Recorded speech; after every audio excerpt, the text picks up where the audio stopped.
ಶೋಮಲ್ ಅವರು please sing a song from the movie ಅಂತಿದ್ದಾರೆ. Sure I will sing the song for you. ನಾನು ಹಾಡಿರುವಂಥ ಹಾಡು ಮಾದೇಶ ನಾಣೆ ಮುದ್ದು ನೀನು, ಕಾಪಾಡು ಪ್ರೀತಿ ಮದ್ದು ನೀನು, ಕುರಿಮರಿ ಕಾಯೋ ಕರಿಮಲೆ ಹೈದ, ಕರಗಿದೆ ನಿನ್ನ ಪ್ರೀತಿಗೆ, ಶುರುವಾಯಿತು special class. Thank you. Shravan Kumar ಅವರು ರಾಜಾ ಹುಲಿ ಮೂವಿಯಿಂದ ಒಂದು ಡೈಲಾಗ್ ಹೇಳಿ ಅಂತಿದ್ದಾರೆ. ಸೊ ಯಾವ ಡೈಲಾಗ್ ಹೇಳಿ ಶ್ರವಣ್ ಅವರೇ ನಿಮಗೆ?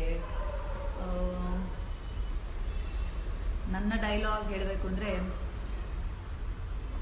ನನಗೆ ಅಷ್ಟು ಸಣ್ಣಗೆ ನೆನಪಾಗ್ತಾ ಇಲ್ಲ. ಲೆಟ್ಸಿ, ನೆನಪಾಗಿದ ತಕ್ಷಣ ಹೇಳ್ತೀನಿ, ಅಲ್ಲಿವರೆಗೂ ಯೋಚನೆ ಮಾಡ್ತಿರ್ತೀನಿ. But I should say Yash ಅವ್ರ ಡೈಲಾಗ್ ನೆನಪಿದೆ ನನಗೆ. ಅಂಟಮ್ಮ, ಇಲ್ಲಿ ಯಾರು ಹೀರೋಗಳನ್ನ ಹುಟ್ಟಾಕಲ್ಲ, ನಮಗೆ ನಾವೇ ಹೀರೋ ಆಗಬೇಕು ಅಂತ.